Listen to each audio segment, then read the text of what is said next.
اور یہ فکر اعتدال 14ویں صدی میں جن علماء نے دی ہے اس کے سردار کو امام اہل سنت کہتے ہیں، اور وہ اہل سنت کا امام کہتا ہے اہل سنت کا ہے بیڑا پار، اصحاب حضور نجم ہے اور ناؤ ہے، اطرت رسول اللہ کی۔ تو وہ خطبہ جو فتنہ پھیلاتے ہیں وہ یہ بھی کہتے ہیں بھئی مزار پہ کیوں جاتے ہو؟ مزار پہ جانا تو شرک ہے، نہ جاؤ مزار پہ، فتنہ پھیلا۔ ہم کہتے ہیں آپ ذرا ہوش سے بات کریں، کیا مزار پہ جانا شرک کیسے ہو سکتا؟ رسول اللہ نے مزار پہ جانے کا حکم دیا، اور تو کیا معاذ اللہ حضور مزار پہ جانے کا جو حکم دے کر کیا شرک کا حکم دے رہے معاذ اللہ؟ کیا حضور علیہ السلام نے یہ نہیں فرمایا؟ آقا فرماتے ہیں کہ میں نے تم کو پہلے قبروں پہ جانے سے منع کیا تھا، اب تم قبروں پہ جایا کرو، کیونکہ قبروں پہ جاؤ گے تو تمہیں تمہاری آخرت یاد آئے گا۔ لوگ اس کو بھول گئے، وہ کہتے ہیں نہیں جانا چاہیے، شرک ہے۔ ایک بات آپ سے کہتا ہوں آخری میں، مزار پہ جاؤ کوئی شرک نہیں، بلکہ اللہ کے رسول نے تو 6 سال کی عمر میں جو پہلا سفر کیا تو اپنے والد کے مزار پہ بھی تشریف لے گئے۔ اور بخاری مسلم آپ اٹھا کر کے دیکھیں، سیاستہ اٹھا کے دیکھیں کہ حضور علیہ السلام شہدائے احد کے مزارات پہ خود تشریف لے جاتے تھے۔ شہدائے احد کے مزارات پر اللہ کے رسول خود تشریف لے جاتے تھے۔ سید الشہداء امیر حمزہ کے مزار پر سیدہ فاطمہ الزہرا خود تشریف لے جاتی تھی۔ غور فرمائیں، آپ غور کیجئے، مزار پہ جانا شرک نہیں ہے۔ لیکن ایک بات آپ سے سنیوں سے کہنا ہے، میرے بھائیوں سے، مزار پہ ضرور جاؤ لیکن سنت کے مطابق جاؤ۔ آج ہماری سنی قوم اپنے مسلک کو خود بدنام کرتے ہیں، وہاں جا کر کچھ لوگ علم نہ ہونے کی وجہ سے سجدہ کرتے ہیں۔ ہمارے مذہب میں، اسلام میں، سجدہ کرنا اللہ کے سوا کسی کو جائز نہیں۔ آپ غلطی کرتے ہو، دیکھو اگر کوئی مسلمان شراب پیتا ہے تو کیا اس کا الزام اسلام پر آئے گا؟ بولو بھائی بتائیے، صحیح کہہ رہا ہوں غلط کہہ رہا ہوں؟ کیسے اگر مسلمان شراب پیے تو کیا اس کا الزام اسلام پر آئے گا؟ بولے نہیں آئے گا، کیونکہ اسلام نے شراب حرام کیا ہے۔ اب کوئی شراب پی رہا ہے تو یہ اس کی اپنی نادانی ہے، اسلام کا اس میں کوئی قصور نہیں ہے۔ تو اگر معاذ اللہ کوئی جاہل ان پڑھ قبر پہ جا کے سجدہ کر رہا ہے تو اہل سنت اس کی تائید کبھی نہیں کرتے۔ ہمارے امام سیدی اعلیٰ حضرت نے تو پوری کتاب لکھی، الزبدۃ الزکیہ، سجدے تعظیمی کی حرمت پر آپ نے پوری کتاب لکھی۔ تو غیر اللہ کو سجدہ تعظیمی حرام ہے، اور معاذ اللہ اگر عبادت کی نیت سے کرے تو شرک ہے۔ یہ ہم اہل سنت کا مسلک ہے۔ سجدہ کرنے کے بارے میں ہم سنیوں کو لوگ بدنام کرتے ہیں، جھوٹ بولتے ہیں، تجاوز عارفانہ سے کام لیتے ہیں کہ ہم تائید کرتے ہیں۔ ہمارے کسی سنی ذمہ دار عالم نے کبھی قبر پر سجدہ کرنے کی اجازت نہیں دی، اس کی تائید نہیں کی۔ بھائی اگر ہم قبروں کو سجدہ کرتے تو پھر ہم مسجدیں کیوں بناتے؟ ہم اتنی محنت کر کے چندے کر کے مسجدیں کیوں بناتے؟ بھائی جو قبروں کو سجدہ کرے گا اس کی مسجد کیسے ہوگی؟ ہماری مسجدیں ہیں، اور آج بھی اتنی گنڈا گردی لوگوں نے کی ہمارے ساتھ، آج بھی پورے ملک ہندوستان میں نہیں بلکہ پوری دنیا میں سب سے زیادہ اگر کسی کی مسجدیں ہیں تو وہ صرف اور صرف ہم اہل سنت و جماعت کی مسجد۔ بے شک اتنی مسجدوں پہ قبضہ کیا، ناجائز قبضہ کیا، چھینا، پھر بھی سب سے زیادہ مسجدیں ہماری ہیں۔ الحمدللہ دلی کی جامع مسجد کے بانی سے لے کر مراد آباد کی جامع مسجد کے بانی تک تاریخ اٹھا کر کے دیکھ لو، سب کے سب آپ کو اہل سنت ملیں گے، کوئی اہل بدعت آپ کو نہیں ملے گا، الحمدللہ رب العالمین۔ لیکن یہ بات سنیوں میں تم سے کہتا ہوں، قبروں پہ جا کے سجدہ مت کرو، اپنا اسلام بدنام ہوتا ہے، اپنا مسئلہ۔ اور ایک بات کہتا ہوں، جس چیز سے اللہ رسول نے روک دیا اس میں کبھی کوئی فائدہ ہی نہیں ہے۔ جب ہم اپنے نبی کو سجدہ نہیں کر سکتے ہم کسی ولی کو سجدہ کیسے کر سکتے ہیں؟ ہم کسی پیر کو سجدہ، آپ کو میری بات بری لگے گی تو معاف کرنا، لیکن یہ میں آپ کی آخرت کے لیے کہہ رہا ہوں۔ آپ سوچیں گے نہیں ہمیں تو فلاں نے بتایا۔ ایک بات میں آپ سے کہہ دوں، آپ کس کے مرید ہیں؟ آپ کہیں گے میں قادری سلسلے میں مرید ہوں، کوئی آپ کہیں گے میں چشتی سلسلے میں مرید ہوں، کوئی کہے گا میں نقشبندی سلسلے میں مرید ہوں، کوئی کہے گا میں سہروردی سلسلے میں مرید ہوں، کوئی کہے گا میں مداری سلسلے میں مرید ہوں، کوئی کہے گا میں واسی سلسلے میں مرید ہوں، کوئی کچھ۔ سب سلسلے جو حق ہے، جتنے بھی سلسلے حق ہیں، سب سلسلے ہمارے سر اور آنکھوں پر ہیں۔ لیکن یہ علماء کی موجودگی میں ایک بات میں آپ سے کہوں ذمہ داری کے ساتھ، یاد رکھیے کسی بھی سلسلے سے مرید ہونا اس وقت تک کام نہیں آئے گا جب تک کہ تم پہلے شریعت کے مرید نہ بنو. بے شک. پہلے شریعت کے مرید بنو پھر قادری ہونا کام آئے گا. جی جی. پہلے شریعت کے مرید بنو پھر چشتی ہونا کام آئے گا. پہلے شریعت کے مرید بنو پھر نقشبندی ہونا کام آئے گا. پہلے شریعت کے مرید بنو پھر سہروردی ہونا کام آئے گا. اگر شریعت کے مرید نہیں بنے تو نہ غوث پاک بنا دیں گے، نہ غریب نواز بنا دیں گے، نہ شاعر نقشبند بنا دیں گے، نہ شاعر سہرورد بنا دیں گے. لٹکتے رہ جاؤ گے، برباد ہو جاؤ گے. کیونکہ یہ سارے بزرگوں نے شریعت کے لیے ہی اتنی بڑی بڑی قربانیاں دی. اگر غوث پاک گیلان چھوڑ کر بغداد آئے تو صرف تحفظ شریعت کے لیے آئے. یہ غریب نواز اپنا وطن چھوڑ کر، بلکہ مدینہ منورہ کے مدرس تھے غریب نواز، 3 سال مسجد نبوی میں حدیث کا درس دیا. اگر یہ سب کچھ چھوڑ کر کے ہندوستان آئے شریعت کے تحفظ کے لیے، اسلام کی خاطر آئے. ورنہ اور کیا لالچ تھی ان کو؟ کیا کوئی تخت پہ بیٹھنا تھا، کوئی تاج حاصل کرنا تھا، کسی کی کٹیا پہ حملہ کرنا تھا، کسی کی زمین پہ قبضہ؟ کچھ بھی نہیں. ایک ہی مقصد تھا، بھٹکے ہوئے آہو کو پھر سوئے حرم لے چلے. دین کے لیے آئے تھے. اس لیے اللہ کو اپنی مرضی سے راضی مت کرو، اللہ کو اللہ کے بنائے ہوئے قانون سے راضی کرو. اللہ کو اللہ کی مرضی سے راضی کرو. تو یہ قبروں پہ سجدہ کرنا حرام ہے اگر سجدہ تعظیمی ہے تو، اور اگر سجدہ عبادت ہے تب تو مشرک ہو گئے، ایمان ہی نہ رہا. اسی طریقے سے قبروں پہ جاؤ تو بزرگوں کے طریق پر جاؤ، ہاتھ باندھ کر باوضو جاؤ، اور کم سے کم 2 ہاتھ دور کھڑے رہو، اور بزرگوں کی ولیوں کی قبروں کی ایسی تعظیم کرو جیسا ان کی ظاہری حیات میں مل جاتے، جیسے تعظیم کرتے ویسے تعظیم کرو. بتاؤ کیا اگر غوث پاک غریب نواز اور بزرگان دین ہمیں مل جاتے تو ہم ان کے اوپر ایسے لٹکتے، ایسے لٹکتے، ان کے اوپر ایسے گرتے پڑتے جیسے قبروں پہ گرتے پڑتے؟ عقیدت اپنی جگہ. بلکہ آپ کو کہتا ہوں، رسول اللہ کی مزار انور کو دیکھا تو سیدی اعلیٰ حضرت پکار اٹھتے، پیش نظر وہ نو بہار، پیش نظر وہ نو بہار، مگر سجدے کو دل ہے بے قرار. عاشق تھے نا، عاشق تھے نا، یار کا جلوہ دیکھا وہ کہنے لگے سجدے کو دل ہے بے قرار. مگر عاشق ہو کر بھی ادب کا دامن ہاتھ سے نہ چھوٹے، شریعت کا دامن ہاتھ سے نہ چھوٹے. فوراً کہتے ہیں مگر کیا کروں، روکیے سر کو روکیے. ہاں یہی امتحان کیا بات ہے، یہ امتحان ہے ہمارا. اس لیے اب ایک بات کہہ دوں، کڑوی لگے تو معاف کرنا، جن کو سجدہ کرنا حرام ہے وہاں جا کے سجدے کرتے ہو، اور جس کو سجدہ کرنے کا حکم ہے اس کو سجدہ نہیں کرتے. دیکھ لیں ہماری قوم کا حال دیکھ، جو 700 مرتبہ پورے قرآن میں کہے کہ مجھے سجدہ کرو اس کو سجدہ نہیں کر رہے، اور جس کو سجدہ کرنا حرام ہے وہاں جا کے نادانی دیکھو. علم نہیں نا، یہ جہالت، ان پڑھ پڑھ. یہ علم نہ ہونا ساری گندگی کی جڑ ہے. اس لیے علم حاصل کرو، اپنے بچوں کو بھی علم کے قریب لاؤ. اتنا علم اپنے بچوں کو دے دو. میں نوجوانوں سے کہتا ہوں جتنا علم حاصل کرنا علم دین ہر مسلمان پہ فرض ہے، اتنا علم سیکھیے، اتنا علم سیکھیے، آپ پہ فرض ہے جتنا. نماز کا، روزے کا، حج کا، زکوٰۃ کا، نکاح کا، طلاق کا، یہ سب علم سیکھیے. اور ساتھ ہی ساتھ دنیاوی ایجوکیشن طے کیجئے کہ کم سے کم ہمارا ہر بچہ بچی گریجویٹ ہونا چاہیے. اس سے کم ہمیں نہیں پڑھانا ہے، چاہے اس کے لیے ہمیں نوکری کرنا پڑے، 8 گھنٹے کی بجائے 12 گھنٹے محنت کرنا پڑے. علم کی طرف پیش رفت کرو.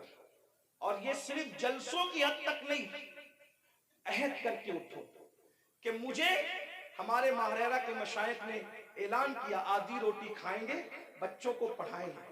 اگر آدھی روٹی کھانا پڑے تو کھاؤ، اپنے بچوں کو پڑھاؤ.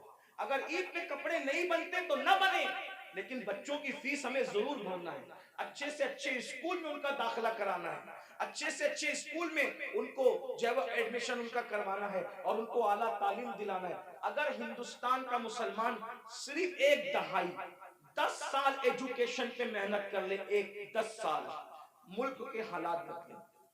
ایک شخص کہہ رہا تھا کہ ہم اپنی قوم کے ہاتھ میں تلوار دیں گے. میں نے کہا تم جو چاہے کرو، ہم تمہیں کچھ نہیں کہتے، لیکن ہم اپنی قوم کے ہاتھ میں تلوار نہیں دیں گے. ہم مسلمان اپنی قوم کے ہاتھ میں تلوار نہیں دیں گے، ہم اپنی قوم کے ہاتھ میں قلم دیں گے. قلم جس کو تلوار دینا ہے وہ دے، تم جانو تمہارا کام جانو، لیکن مسلمانوں سے ہم ہر جلسے میں اپیل کرتے ہیں کہ ہم اپنے بچوں کے ہاتھ میں تلوار کیا، ہم تو گلیل بھی دینا نہیں چاہتے آج کی تاریخ میں، ہم قلم دینا چاہتے ہیں۔ یاد رکھنا تلواریں اٹھتی ہے تو گردنیں کٹتی ہے، اور جب قلم اٹھتا ہے تو غربت کٹتی ہے، جب قلم اٹھتا ہے کمزوریاں کٹتی ہے، قلم اٹھتا ہے دشمن زیر ہوتے ہیں، قلم اٹھتا ہے انقلاب آتا ہے۔ میرے نبی قلم اور کتاب لے کر کے آئے تھے، اس لیے کوئی بچہ ان پڑھ نہ رہنے پائے۔